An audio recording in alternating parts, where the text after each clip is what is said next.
उच्च स्तरीय बैंक डकैती के तरीके अक्सर लोगों को चौंका देते हैं। डकैत खुद को रखरखाव कर्मियों के रूप में छुपाकर बैंक में घुसते हैं। वे जानबूझकर बैंक की निगरानी लाइनों को काट देते हैं। जब उनके साथी लॉबी में कैमरों को काले होते देखते हैं तो वे तुरंत अपने बैग से बंदूकें निकालते हैं और लॉबी पर कब्जा कर लेते हैं। इस समय तक पुलिस ने बैंक को घेर लिया है। लुटेरे तुरंत लाल कपड़े पहन लेते हैं और बंधकों को भी वही पहनने के लिए मजबूर करते हैं। वे बंधकों को एक जैसे मास्क पहनने के लिए भी कहते हैं। इससे पुलिस के लिए बंधकों और लुटेरों के बीच अंतर करना मुश्किल हो जाता है।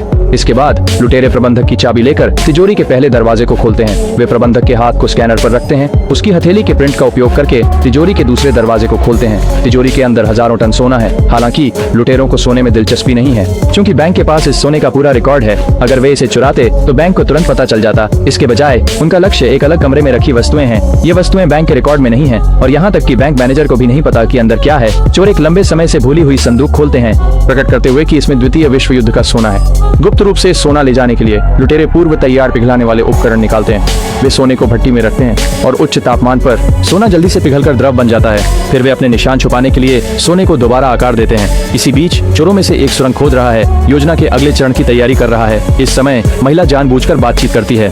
पुलिस से मांग करती है कि उनकी भागने के लिए 6 घंटे के भीतर 2 बख्तरबंद वाहन प्रदान किए जाएं। यदि पुलिस अनुपालन करने में विफल रहती है तो वह हर 5 मिनट में एक बंधक को मार डालने की धमकी देती है। ऐसा करने का महिला का उद्देश्य अपने सहयोगियों को सोने को संभालने और सुरंग की खुदाई पूरी करने के लिए अधिक समय खरीदना है, जबकि वे पुलिस को अपनी असली मंशाओं के बारे में गुमराह करते हैं। बंधकों की सुरक्षा के लिए पुलिस के पास डाकुओं की मांगों को मानने के अलावा कोई विकल्प नहीं होता। जल्द ही पुलिस बैंक के सामने 2 बख्तरबंद गाड़ियां खड़ी कर देती है। इस समय तक सुरंग लगभग पूरी हो चुकी होती है। हालांकि सुरंग पुलिस के लिए केवल ध्यान भंग करने का एक तरीका है, क्योंकि इसमें से सोना समय पर ले जाना बहुत मुश्किल है।